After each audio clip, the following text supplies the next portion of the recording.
నమస్తే. Welcome to Rajesh Mahila Sena my YouTube channel. Please like, share, subscribe my channel. Rajeswari Pillarshetti, city అధికార ప్రతినిధి, Janasena party. మరి ఈరోజు మనం మాట్లాడుకునే అంశం బీసీలకు 1000 ఎకరాల భూమిని అమరావతిలో కేటాయించాలని చెప్పి, అంతేకాకుండా మరికొన్ని డిమాండ్లు ముందుకు తీసుకొస్తూ బీసీవై అధినేత రామచంద్ర యాదవ్ గారు నిరాహార దీక్షకి కూర్చోవడం జరిగింది.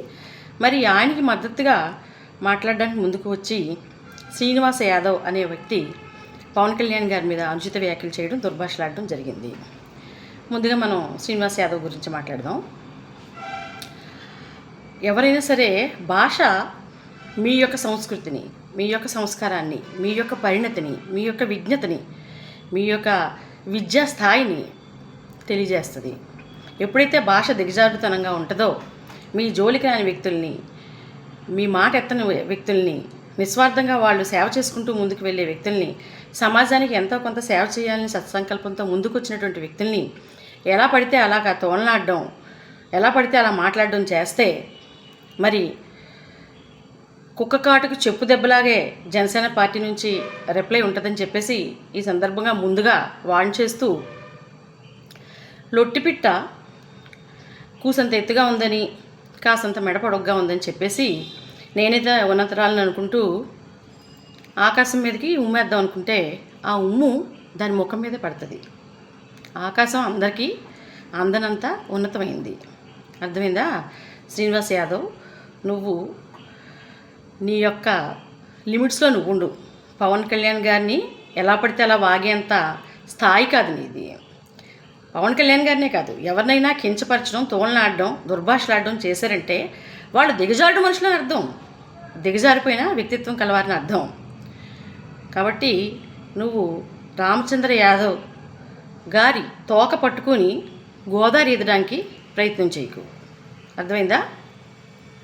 నెక్స్ట్, మరి రామచంద్ర యాదవ్ గారు 1000 ఎకరాల భూమిని బీసీల కోసం కేటాయించాలని చెప్పేసి, మరియు బీసీ రక్షణ చట్టాన్ని తీసుకురావాలని చెప్పి ఇంకా కొన్ని డిమాండ్లు తీసుకొచ్చి ఆయన ముందుకి మరి నిరాహార దీక్ష కూర్చోవడం జరిగింది. కానీ 3 రోజుల్లోనే ఆయన మరి చక్కగా ఏసీ, పరుపులు అంతా కంఫర్ట్స్ అరేంజ్ చేసుకున్నప్పటికీ కూడా 3 రోజుల కంటే నిరాహార దీక్ష చేయలేకపోవడం, ఆయన విరమించుకొని మరి హాస్పిటల్లో అడ్మిట్ అయిపోవడం కూడా జరిగింది. రామచంద్ర యాదవ్ గారు, నిరాహార దీక్ష అనేది అంత సులువైన విషయం కాదు.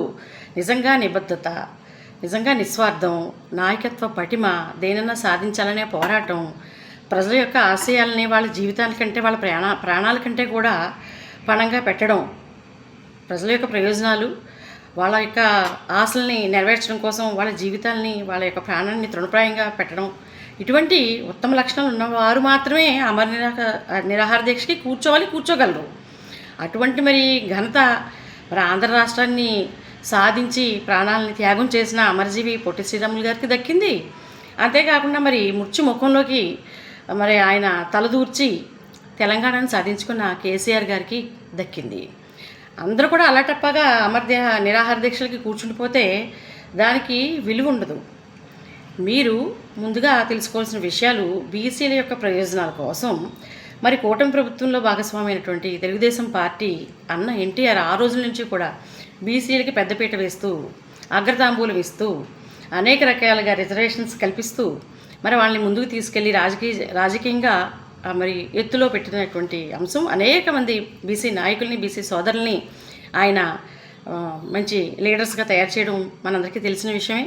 బీసీలకి రిజర్వేషన్లు కూడా మరి రాజకీయంగా ఇస్తూ వాళ్ళని ముందుకు నడిపించిన విషయం మనకు తెలుసు. ఇప్పటికీ కూడా తెలుగుదేశం పార్టీ చంద్రబాబు నాయుడు గారి యొక్క నాయకత్వంలో మరి అదే ఆశయాన్ని ముందుకు తీసుకెళ్తూ బీసీల యొక్క ప్రయోజనాలకి కృషి చేస్తూ ఉందన్న విషయం మనకు తెలిసిందే.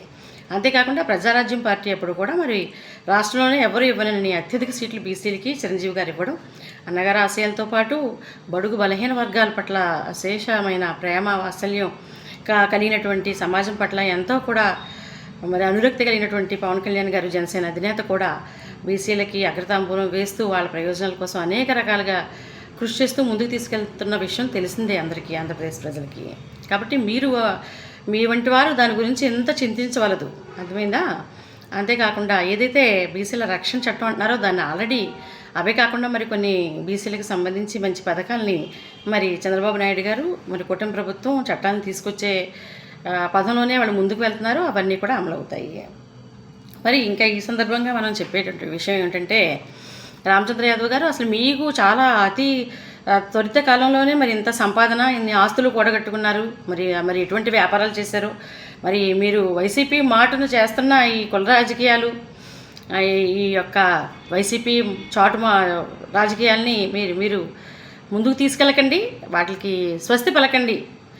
రాష్ట్రాన్ని మరి మీ దగ్గర అనేక కోట్లు ఉన్నాయి. ఆ యొక్క వ్యాపార దక్షతల్ని, ఆ మెళుకువల్ని ప్రజలకి తెలియజేసి ఆంధ్రప్రదేశ్ మరి సర్వేగంగా ముందుకెళ్ళేలాగా, బీసీ యొక్క సోదరులు కూడా, బీసీ కుటుంబాలు కూడా ముందుకెళ్ళేలాగా మీ యొక్క ఆ తెలివితేటల్ని వారందరికీ కూడా షేర్ చేయండి. అంతేకాకుండా ఎకరాలు అనేటువంటివి ఆంధ్రప్రదేశ్ రైతులు మరి మహిళలు ఎంతోమంది త్యాగం చేసి ఇచ్చినవి రాష్ట్ర ప్రయోజనాల కోసం, ప్రజల యొక్క ప్రయోజనాల కోసం, అంతేకాకుండా ఆర్థికంగాను ఉద్యోగ అవకాశాలు పెరిగే ఇండస్ట్రీసు, వ్యాపార సంస్థలు ఏర్పాటు చేయడం కోసం, ప్రభుత్వ సంస్థల కోసం కేటాయిస్తారు తప్ప అలాగా కులాలకి, వ్యక్తులకి ఇచ్చుకుంటూ వెళ్ళడం అనేది అది మరి రాజకీయ పరిణతి, విజ్ఞతి, మరి మెచ్యూరిటీ తెలిసిన వాళ్ళు మాట్లాడే విషయాలు కాదు. కాబట్టి మీ దగ్గర ఉన్న ఆ కోట్లాది రూపాయలని అమరావతిలో పెట్టుబడిగా పెట్టండి. మరి సగం ఆంధ్రప్రదేశ్ ప్రజల సంక్షేమానికి వినియోగించండి, సగం బీసీ సోదరుల యొక్క సంక్షేమానికి వినియోగించండి. మరి ముఖ్యంగా ఈ సందర్భంగా మరొకసారి తెలియజేస్తున్న విషయం ఏంటంటే, కూటమి ప్రభుత్వం హయాంలో తప్పకుండా బీసీ సోదరులకి పెద్దపీట వేస్తూ వాళ్ళు ముందుకు తీసుకువెళ్తున్నారు. మీరు విషయాన్ని గమనించుకొని అక్కర్లేని రాజకీయాలకి తెరదించండి. వైసీపీ చాటున మీరు ఈ కుల రాజకీయాలకి మరి ముందుకు తీసుకుని వెళ్ళకండి. ఇదే మీకు ఈ సందర్భంగా తెలియజేస్తున్నాం. శ్రీనివాస్ యాదవ్ మరొకసారి చెప్తా ఉన్నాం, మరి ఊరికనే కుక్కలా మురిగితే కుక్క కాటుకి చెప్పు దెబ్బే ఉంటుంది. జై జనసేన, జై జనసేన, జై జనసేన.